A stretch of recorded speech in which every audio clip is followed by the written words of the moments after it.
Mimi naitwa Sefu Hassan Sule, natokea Tanzania na wengi wamezoea kunisiita Dr. Sule ama Alhaji Dr. Sule.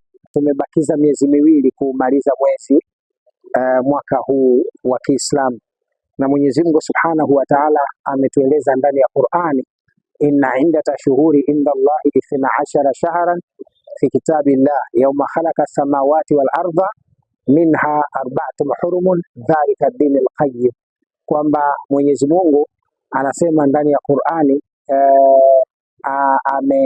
amejalia hesabu ya idadi ya miezi katika mwaka mbele ya Mwenyezi Mungu ni miezi 12 katika hesabu ama ilmu ya Mwenyezi Mungu, na katika hiyo 12 kuna minne iliyo mitukufu ambayo Mwenyezi Mungu pia ameitaja ndani ya Qur'ani, ambayo ni Dhulqa'da, Dhulhijja, Muharram pamoja na mwezi wa Rajab, kwa maana ya mfungo pili, mfungo tatu na mfungo nne, na mwezi wa mfungo 10 ama mwezi wa Rajab, ambao hii ndio miezi mitukufu, ndio kalenda ya Kiislamu.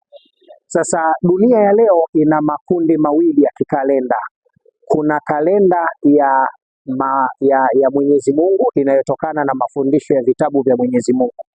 Kalenda hii imetajwa kwenye Torati na imetajwa kwenye Qur'ani na imetajwa kwenye Injili, kwa maana ya vitabu vyote. Kwa hata Biblia kalenda inayotambua ni hii kalenda ya mwezi muandamo ambayo Waislamu wanaifuata sasa. Mfano wa kwanza upo katika kitabu cha Mwanzo cha Biblia, sura ya kwanza aya ya kwanza mpaka ya 5.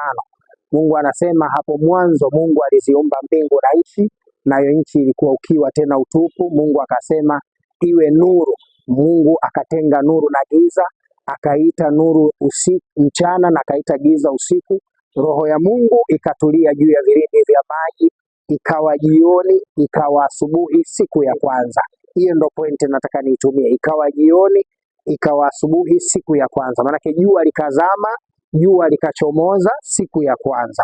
Maanake siku katika kalenda sahihi ya Mungu ni ile inayotokana wakati wa kuzama jua na kuchomoza kwa jua.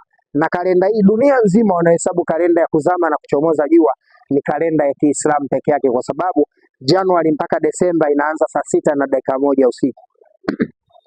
Kwa kalenda ya kuzama na kuchomoza kwa jua ni kalenda ya Kiislamu peke yake. Na ndio maana unaposoma katika vitabu vingine vya Biblia, ukiona swala la ibada ya saumu, wanaonyesha ni mwezi wa 9, na mwezi wa 9 katika Uislamu ni mfungo 10 Ramadhani, ambao ndio mwezi ambao Mwenyezi Mungu ameteremsha vitabu vyote duniani. Vitabu vyote 5 vya Mwenyezi Mungu vikuu vimeteremshwa ndani ya Ramadhani. Sufi Ibrahimu imeteremshwa siku ya mwezi 6 Ramadhani. Torati imeteremshwa siku ya mwezi 7 Ramadhani. Injili imeteremshwa siku ya mwezi 12 Ramadhani. Zaburi imeteremshwa siku ya mwezi 12 Ramadhani. Injili imeteremshwa siku ya mwezi 13 Ramadhani, na Qur'ani imeteremshwa siku ya mwezi 27 Ramadhani, siku ya Lailatul Qadr. Kwa hiyo utagundua kwamba vitabu vyote vya Mwenyezi Mungu vimeteremshwa ndani ya mwezi wa Ramadhani. Kwa hiyo kalenda ya Kiislamu ndiyo kalenda inayompa nafasi pana mwanadamu juu ya ibada za mawasiliano baina yake na Mwenyezi Mungu. Ama kalenda za kidunia tunazitumia kwa ajili ya kulipiana mishahara na mambo ya kidunia, ambazo hazilengi kutaja miezi inayokusudiwa na Mwenyezi Mungu. Kwa mfano, ukisema Januari mpaka Desemba hakuna jina la mwezi, na ndio maana Januari hakuna mahala inaandama, Februari hakuna mahali inaandama, mpaka Desemba hakuna mahali inaandama. Hakuna mtu anaweza kakaa akasema Januari ule umeandama leo tarehe 1, hakuna. Kwa nini? Kwa sababu Januari ni majina ya miungu ya Kirumi. Ukisema Januari ni neno linatokana na neno Janus, jina la Mungu wa Kirumi, mwanamume mwenye sura 2 anayeabudiwa siku 31. Mke wake anaitwa Februata, ndio mwenye asili ya neno Februari, Mungu mwanamke anayekwenda hedhi siku 3. 31 toa 28 zinabakia 3. Februata alikuwa haabudiwi kwa sababu alikuwa anakwenda hedhi, na ndio maana neno Februari ama Februs. Kwa hiyo mwezi hii ya Kiislamu ndio mwezi Muislamu anatakiwa kuandamana nayo, kwa sababu inampa wasaa mpana wa mawasiliano baina yake na Mola wake, ibada spiritual and physical. Coco FM, ladha ya Pwani.